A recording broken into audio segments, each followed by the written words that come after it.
Har du fått en gjenstridig flekk på skiferhella, eller lurer på hvordan du best rengjør skifer? Hei, jeg er Per Kjetil, og dette er Minera Skiferskolen.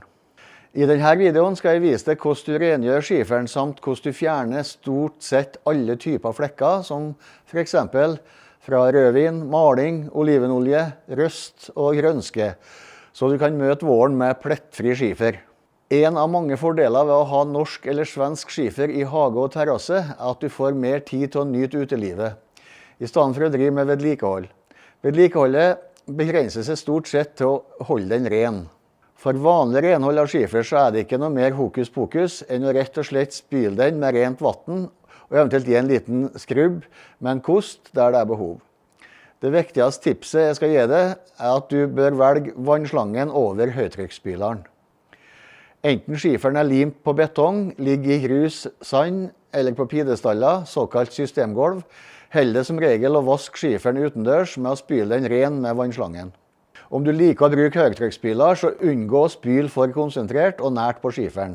Det kan i verste fall gjøre at noe av glimmerlaget på toppen av skiferen preller av eller endrer retning og dermed gir fargeendring som spor i overflata. En kan også risikere å skade fugene dersom skiferen er limt, noe som igjen kan føre til frostsprengning. Sand brukt som fogemasse til løse heller kan fort spyles vekk om en bruker sterkt trykk. En eventuell impregnering kan også skades. For å vaske bort svært inngrodd skitt, lett sementslør, olje- og fettrester etc. kan en om nødvendig benytte et grovrengjøringsmiddel som for eksempel stenrens, et høykonsentrert rengjøringsmiddel som er syrefritt og også uten fosfater eller lut. Tensidene er biologisk nedbrytbar. Stenrens fortynnes i forhold fra 1 på 1 helt opp til 1 på 500, alt etter smussmengde. Påfør og la det virke i 10-20 minutter. Ved ekstra mye smuss, børst eller skrubb gjerne med en kost. Spyl grundig med vann til slutt. Mose trives overalt der det gis gode vekstforhold, det vil si fuktighet og litt skygge. Den skader ikke skiferen, men mange ønsker likevel å fjerne den av estetiske grunner. Mose vokser kun på overflata. Enkelte arter er løst festet til skiferen, mens andre sitter svært godt fast. Uansett lar det seg aller best fjerne med god gammeldags skrubbing. For at det skal bli enklere å løsne på mosen, er det lurt å fukte skiferen et par timer før vask eller skrubb. Fukt området med vann. Et godt tips er å tilsette litt oppvaskmiddel. Det senker overflatespenninga som gjør fuktinga mer effektiv og det etterfølgende arbeidet lettere. Vent et par timer. Skrubb med en sti børste. Obs, stålbørste bør ikke brukes, da stålrester fra børsta kan medføre røstflekker på skiferen. Det kan være en fordel, men som regel ikke nødvendig, å vaske med et desinfiserende middel, som for eksempel klorin etter fjerninga. Så skal vi over på flekkfjerning. Det finnes gode spesialmidler for å fjerne alle typer flekker på skifer. Flere produsenter har produkter som er utviklet spesielt for natursten. Et smart produkt å ha på lur, dersom uhellet skal være ute, er et middel for å fjerne organiske flekker, forårsaket av rødvin, frukt, grønnsak, jus, kaffe, te, etc. Start med å fjerne flekkrester mekanisk. Tilsett middelet generøst med en fille eller svamp. La det virke i 10-30 minutter, men NB, ikke la det tørke ut. Gjenta om nødvendig, og la eventuelt produktet få lengre virketid. Olje, fett og voksflekker. Pass på at overflata er helt tørr. Anbefalt temperatur er ca. 5-25 grader Celsius.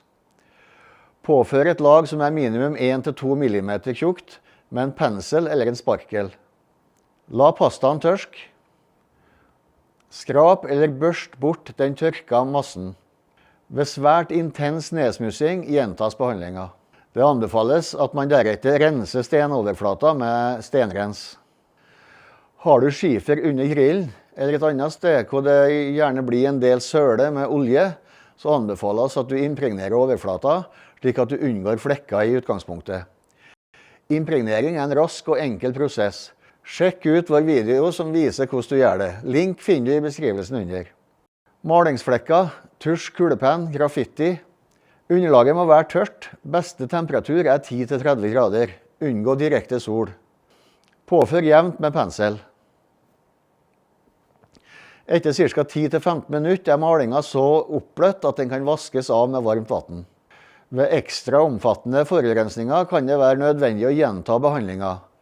Påfør da produktet grundig med skrubbebørste med naturbust og skjær av etter passende bløtingstid.